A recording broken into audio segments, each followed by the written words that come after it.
आप यहाँ पर देख सकते हैं। तो यहाँ पर आप ये देख पा रहे होंगे count function, count a function, count blank function और इसके बाद काउंट इफ है और लास्ट में है काउंट इफ। तो इतने फंक्शन हम लोग सीखने वाले हैं, ठीक है, सीरियल से।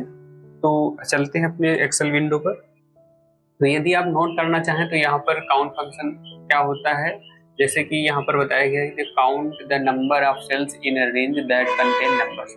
यानी कि काउंट फंक्शन का कार्य क्या होता है कि अगर आप जो भी रेंज देते हैं, यानी कि सेल का समूह देते हैं, उस समूह पर अगर नंबर्स लिखे हुए तो वो उस सेल को केवल काउंट करेगा। यानी कि अगर यहाँ पर देखा जाए 20 लिखा हुआ है तो ये सिर्फ एक है, जैसे इसको हम काउंट करेंगे तो ये एक सेल होगा, ठीक है। यहाँ पर अगर देखा जाए तो अगर रेंज अगर यहाँ से लेकर के यहाँ तक अगर रेंज दी जाती है तो इतने में से 4 जगह में से 2 जगह वैल्यू लिखी हुई है, तो 2 जगह वैल्यू लिखी, इसका मतलब आंसर कितना आने वाला है, सिर्फ 2। तो यहाँ पर देख सकते हैं इसमें क्या करना होता है, इक्वल करके काउंट लिखो और रेंज दे दो, यानी कि ये हमारा सिंटेक्स हुआ।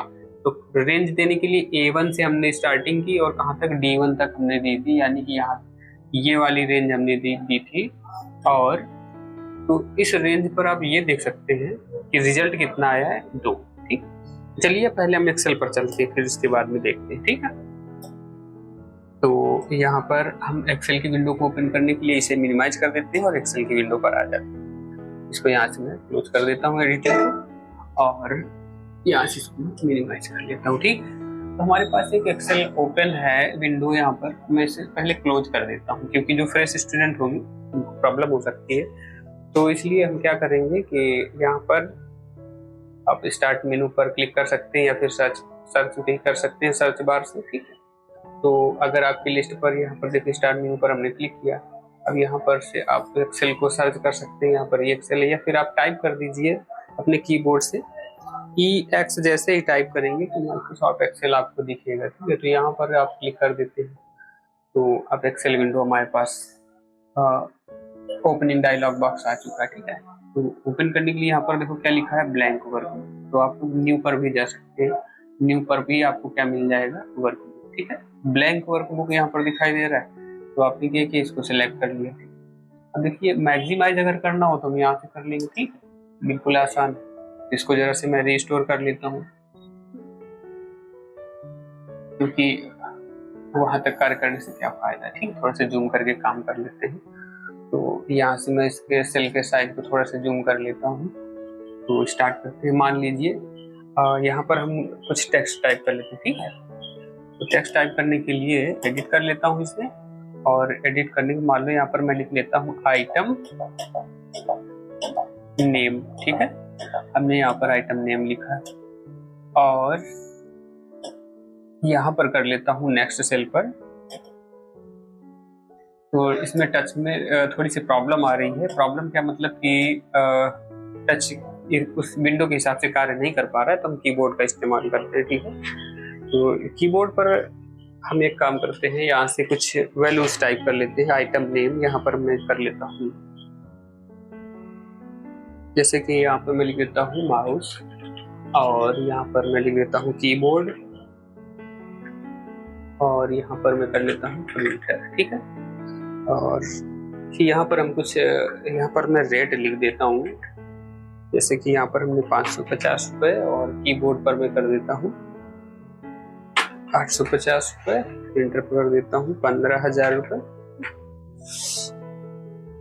तो अगर मैं यहाँ पर देखूँ, देखो इस, अब एक बात ये समझिए कि देखो यहाँ पर इस B2 पर हमने क्या लिखा है, आइटम नेम, लेकिन जो नेम लिखा हुआ है तो वो सही से यहाँ पर हमें नहीं दिख रहा है, यानी कि ई जो इसमें है वो कट रहा है। तो आप डबल क्लिक कर दीजिए कहाँ पर, ये बॉर्डर पर, ठीक है। तो ऑटो एडजस्ट हो जाएगा। अच्छा आप देखते हैं यहाँ पर थोड़ा सा जूम बढ़ा लेते हैं ताकि आप लोगों को और सही से दिखे, ठीक है। तो इसमें जो आइटम नेम हमने किया है, अब वैल्यू हमने कितने सेल पर लिखी, 1 2 3 सेल पर हमने वैल्यू लिखा है।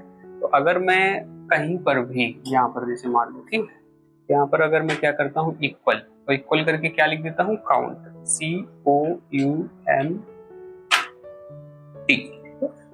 अब देखो यहाँ पर लिख के आ रहा है काउंट, तो डबल क्लिक कर दोगे अगर तो वो ऑटोमेटिकली यहीं पर राइट हो जाएगा, ठीक।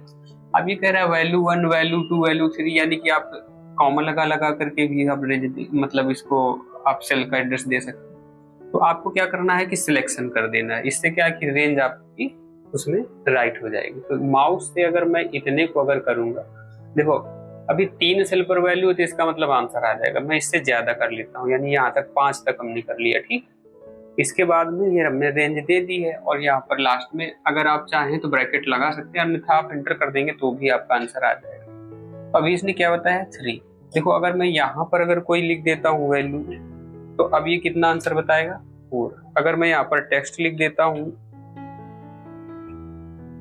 तो अब ये आंसर क्या बताएगा इसने, यानी कि टेक्स्ट को इसने काउंट नहीं किया। तो काउंट का वर्क क्या है, काउंट का वर्क क्या है कि काउंट सिर्फ उन्हीं सेल्स को काउंट करता है जिसमें से वैल्यू प्रेजेंट होगी, ठीक है। अब इसका यूज और कैसे किया जा सकता है तो चलिए और भी देखते हैं, ठीक। अब इससे फायदा क्या है हमको काउंट करने का, तो ये भी जरा से देख लीजिए। देखो फायदा क्या है, मैं आपको एक सीट दिखाता हूँ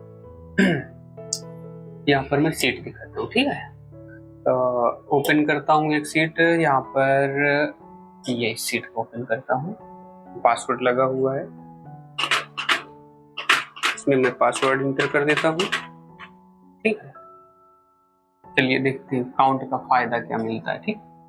देखो यहाँ पर एक प्रेजेंटी रजिस्टर तैयार किया गया है, तो आप ये देख पा रहे होंगे कि ये क्या है भाई, टेक्स्ट वैल्यू तो है नहीं। अब देखिए, और इसको मैं डाउन करता हूँ और यहाँ पर देखिए, अब जैसे ये जो सीट है, अब इस पर देखिए यहाँ पर क्या दिया गया है, कितनी प्रेजेंटी होनी चाहिए, कितनी एब्सेंटी है और कितनी प्रेजेंटी है, और यहाँ पर हॉलीडे कितनी। तो ये महीना कितने दिन का है, यहाँ पर 31 तक है। तो अगर मैं इस रेंज से लेकर के, यहाँ पर आप थोड़ा सा समझिए, अब इसको अभी आपको करना नहीं है, यानी कि जो फ्रेशर स्टूडेंट है हमें केवल ये समझाने का प्रयास कर रहे हैं कि इससे फायदा क्या होता है। तो देखो यहाँ पर एक रेंज दी गई है, काउंट दिया गया है, रेंज काउंट। जूम कर देते हैं इसको भी, ठीक है। तो मैं थोड़ा सा जूम कर देता हूँ ताकि आप लोग देख सकें। तो जूम करने के बाद यहाँ पर आप देख सकते हैं कि काउंट लगा हुआ, ठीक है। तो काउंट फंक्शन में यहाँ पर देखो जो सिलेंडर्स यूज किया गया उनके बीच में डॉलर चिन्ह का इस्तेमाल किया गया ताकि रेंज फिक्स हो जाए, ठीक है, एब्सोल्यूट एड्रेस दिया जाए। तो इसमें काउंट फंक्शन से ये क्या कर रहा है कि उसको काउंट किया गया और फिर इसके बाद में यहाँ पर ALT, यानी कि हमें जितने संडे उसको घटाना है, इसलिए इसको माइनस कर दिया गया इसको। तो काउंट से क्या होता है कि इस प्रकार के कार्य किए जाते हैं, जैसे कि आप देख पा रहे हैं। इसको मैं जूम आउट करता हूँ, ठीक है। अब जैसे इसको भी तो गिन करके ही तो क्या करोगे कि जैसे प्रेजेंटी आपको दिखानी है कि कितने प्रेजेंटी हैं और कितने अब्सेंटी हैं, यानी कि अटेंडेंस को जब आप काउंट करना चाहोगे तो क्या करोगे भाई, सिंपल सी चीज है, आप सेल्स को काउंट करोगे और कौन से सेल को काउंट करेंगे, जिसमें प्रेजेंटी उनको काउंट करोगे तो उससे प्रेजेंटी आ जाएंगी, और उनको काउंट करोगे जिसमें एब्सेंटी तो वो एब्सेंटी आ जाएंगे, ठीक है। तो अब इसको इस्तेमाल करने के लिए हम लोग आगे देखते हैं फिर ये कार्य कैसे करेगा, ठीक। तो वीडियो पर सीरियल से आप जो है देखते जाइए, और ये मत सोचिएगा टाइम बहुत वेस्ट हो रहा है, ठीक है। लेकिन एक बार अगर आप इसको अच्छे से समझ लेते हैं तो इसका यूज करना भी आपको बिल्कुल आसान लगेगा और अच्छे से समझ में भी आएगा, ठीक है। चलिए देखते हैं। तो अभी हमने क्या किया है, देखो काउंट किया हमने, ठीक है। तो यहाँ पर अभी वैल्यू को हमने सिर्फ काउंट किया, जिन सेल पर वैल्यू लिखी हुई उसको हमने काउंट किया है। अब जैसे यहाँ पर हमने फंक्शन क्या लगाया था, काउंट लगाया था। अगर मैं काउंट के बाद में A कर देता हूँ, क्या कर देता हूँ, A और इस पर जोड़ देता हूँ, ठीक है, और इंटर कर देता हूँ, तो आंसर आप देखो कितना आ रहा है, आंसर कितना आ रहा है, 5 आ रहा है। 5 क्यों आ रहा है, क्योंकि काउंट एक करता क्या है कि वैल्यू के साथ साथ अगर किसी सेल में अगर कोई टेक्स्ट लिखा हुआ है तो फिर वो सेल को भी वो काउंट कर लेता है, ठीक। अब इस पर जो वैल्यू लिखी हुई है उससे मैं कर देता हूँ डिलीट। तो अब देखो ये कितना बता है, 4, यानी कि 3 वैल्यू के भी बता रहा है और 1 टेक्स्ट का भी बता रहा है। तो काउंट और काउंट ए में फर्क क्या है कि काउंट केवल उन सेल्स को काउंट करता है जिसमें वैल्यू भरी होती है। काउंट ए कार्य क्या करता है, ये उन सभी सेल्स को काउंट करता है जिसमें वैल्यू तथा टेक्स्ट दोनों हो, ठीक। वैल्यू है तो भी काउंट करेगा, टेक्स्ट है तो भी काउंट